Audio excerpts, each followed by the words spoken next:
Hello guys, welcome back to my channel. কেমন আছো তোমরা সবাই? আশা করছি ভীষণ ভালো আছো। ভগবানের কাছে প্রার্থনা করি তোমরা সবসময় খুব ভালো থেকো।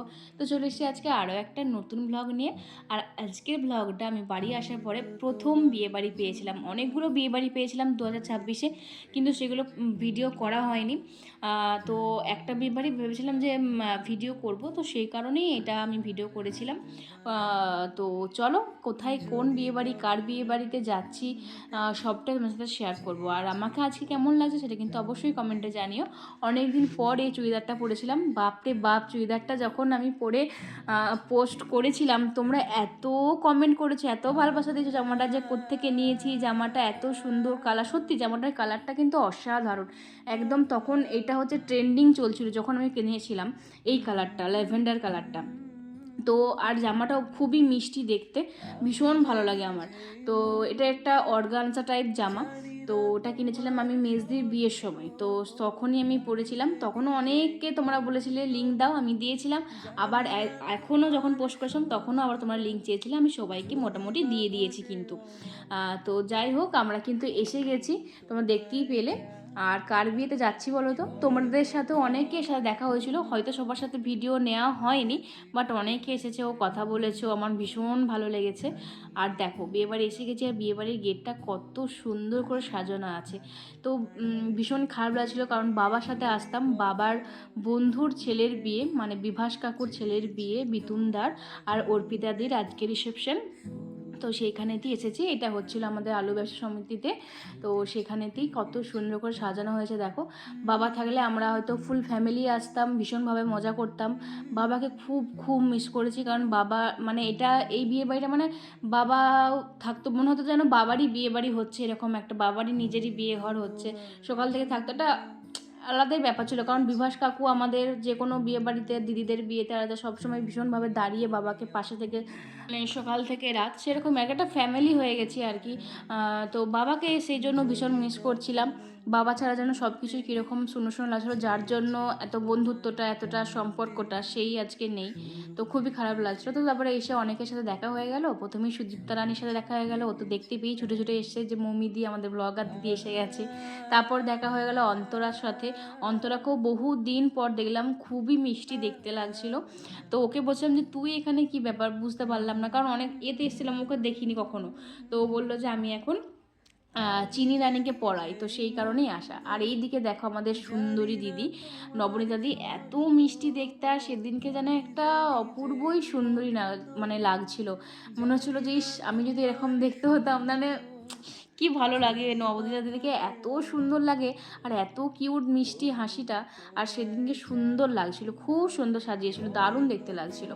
তো দিদিও কথা বলছিল, তারপর আরেকটা দিদিও এলো, ওই দিদিটাও বললো তোমার ভিডিও দেখি, ভালো লাগে, সেই জন্য একটু হাই হ্যালো করলো। তারপর একটুখানি নিচে দাঁড়িয়ে গল্প করছিলাম, ওপরে আসার স্কোপ পাইনি আর কি, যে কার সাথে যাবো, একটু লজ্জা লজ্জা পাচ্ছিলো। তারপরে আমার জামাইবাবুর সাথে দেখলাম, জামাইবাবু যাচ্ছিলো, তো জামাইবাবুকে বললাম চলো তাহলে দুজনে একসাথেই যাই।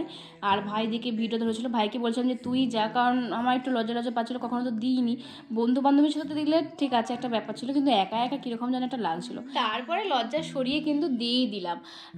তো তারপর সবাই দাদা আরে বললো কেমন আছো, আমিও জিজ্ঞাসা করলাম ভালো আছো, কংগ্রেচুলেশন, তোমাদের নতুন জীবন খুব ভালো করে কাটুক। তারপরে তো বিভাস কাকুর সাথে দেখা হলো, একটুখানি কথা বললাম। তারপরে অনেকক্ষণ পর জামাইবাবু বললো যে চল তাহলে আর দাঁড়িয়ে থাকবি কেন, খেয়েই নি, বসে পড়ি, কারণ রাত হয়ে যাবে তখন, তারপরে যা খুশি করবি। আমি বললাম, ঠিক আছে তাহলে চলো তোমার সাথেই বসে পড়ি। তারপরে এই যে ছাদেতে খাওয়ানো হচ্ছিলো, আমার নিচেতেও খাওয়ানো হচ্ছিলো, যেহেতু উপরকে এসেছিলাম তো ভাবলাম যে ছাদেতেই বসে পড়ি, কারণ ফাঁকাও ছিল চারিদিকটা, আর কি সুন্দর একটা ঠান্ডা ঠান্ডা পরিবেশটাও লাগছিলো, কারণ সেদিনকের ওয়েদারটা বেশ ভালো লাগছিলো। এরকম মনে হচ্ছিল যেন কোথাও একটা বৃষ্টি হচ্ছিলো। ছাদটাতে বসে হঠাৎ করে এত সুন্দর একটা ঠান্ডা হাওয়া আসছিলো, ভাবলাম যে কোথাও একটা নিশ্চয়ই বৃষ্টি হচ্ছে। তো যাই হোক, অনেকক্ষণ বসে পড়েছি। এবারে আস্তে আস্তে দেখা যাক কী কী আমাদের মানে মেনুতে আছে, তোমার সাথে সবটাই শেয়ার করব। আর এখানে সব থেকে স্পেশালিটি কী জানো তো, মানে মাটির সব কিছু জিনিসপত্রের মধ্যে খাবারটা দেওয়া হয়, সার্ভ করা হয়। মানে যখন আমি চিনির বার্থডেতে এসেছিলাম বা ভোজনতে এসেছিলাম, জানি না কখন এসেছিলাম, কোনো একটা কারণ মানে যখন এসেছিলাম তখনও তাই, ওই মাটির জিনিসপত্রেতে সব কিছু খাওয়ান দাওয়ানো হয়েছিল, ভীষণ ভালো লাগে এই জিনিসটা। দেখো কত কিছু আইটেম করেছে, বাপরে বাপ, দারুণ আইটেম, একদম মনপসন্দ আইটেম হয়েছিল প্রচুর। আর পুরো ডেকোরেশনটাও আমার ভীষণ ভীষণ ভালো লেগেছে, এত সুন্দর ডেকোরেশন করেছিল। চারিদিকটা এত সুন্দর সাজানো, লাইট, মানে চারিদিকটা একদম দারুণ একটা ভাইব তৈরি করেছিল। খুব খুব ভালো লাগছিল আমার। আর বাবা যদি আজকে থাকতো তাহলে এটা দেখে বাবা বাড়ি এসে বলতো, মম্মি তোর বিয়েতে এরকমই করবো, বুঝলি তো। মানে বাবা যে কোনো বিয়ে ঘরেতে যাক না কেন, যে যেটাই ভালো লাগবে সেটাই বলবে, যে এই বিয়ে ঘরটা তোর বিয়ে ঘরটাতে এরকম করবো, এই মুসুমুর বেলাতে হলো না, বা তোরটাতে করবো, মানে এরকম একটা বলতো আর কি। তো আমি বিরিয়ানি খেতে প্রচণ্ড ভালোবাসি যেরকম, তো সেটার জন্য বাবা বলতো তোর বিয়েতে আমি বিরিয়ানি করবো। আবার কখনো কখনো বলতো তোর বিয়েতে আমি কিছুই করবো না, মানে এরকম আর কি। কখন কি বলতো তার নেই ঠিক। তাই বাবাকে ভীষণ মিস করছিলাম। আর বাবা আজকে যদি থাকতো ভীষণ ভালোভাবে খেতে, কারণ বাবা তো ভীষণ পেটুক রসিক মানুষ ছিল, তো এগুলো খেতে ভীষণ ভালোবাসতো। আর আমাকে বলতো কোনটা খাবি, ভালো করে খাবি, এখানেই থাকতো। আর আমিও বাবাকে কিছু একটা খাইয়ে দিতাম যেটা খেতে না পারতাম, তো এগুলো মিস করছিলাম। তো যাই হোক, মেনুতে তো অনেক কিছু ছিল, দেখতেই পেলে। প্রথমেই স্যালাড সস, তারপরে ফিশ ফ্রাই, তারপরে তোমার ছিল বিরিয়ানি, না তারপর ছিল কুলচা বা নান, কিছু একটা তন্দুরি ছিল, তার সাথে ছিল কিন্তু মটন কিমা, যেটা খেতে দুর্দান্ত হয়েছিল। তারপর এসেছিল আমাদের কিন্তু পোলাও অথবা চিকেন বিরিয়ানি, আর তার সাথে ছিল চিকেন চাপ অথবা ছানার কোপ্তা বা পনিরের কিছু একটা আইটেম। আমি মেনু কার্ড ভুলে গেছি যেহেতু বলতে পারছি না, তোমরা একটু দেখে নিও। কিন্তু আমি চিকেন বিরিয়ানি নিইনি, কারণ বিরিয়ানি যদিও খাওয়াই, পোলাওটা খুব একটা বাড়িতে বানানো হয় না, খাওয়া না, সেজন্য আমি পোলাওটাই চুজ করেছিলাম, আমি ভাই দুজনই। তো ওটার সাথে পোলাও নিয়ে নিয়েছিলাম, তারপর পড়ে গেছিলো চিকেন চাপ, আর তারপরে এসে গেছিলো ভাত। ভাতের সাথে ছিল দই পটল বা কিছু একটা, ভাই যেটা নিয়েছিল আমি নিইনি, ভাই বলছিল যে দুর্দান্ত হয়েছিল। আর তারপরে আমি তো আর ভাত নিইনি, আমি পোলাও দিয়েই কিন্তু মটন খেয়েছি। তারপরে চাটনি, পাঁপড়, মিষ্টি অনেক রকমের ছিল। ব্যাস, আজকের খাওয়া দাওয়া এটাই। তারপর ছিল পান।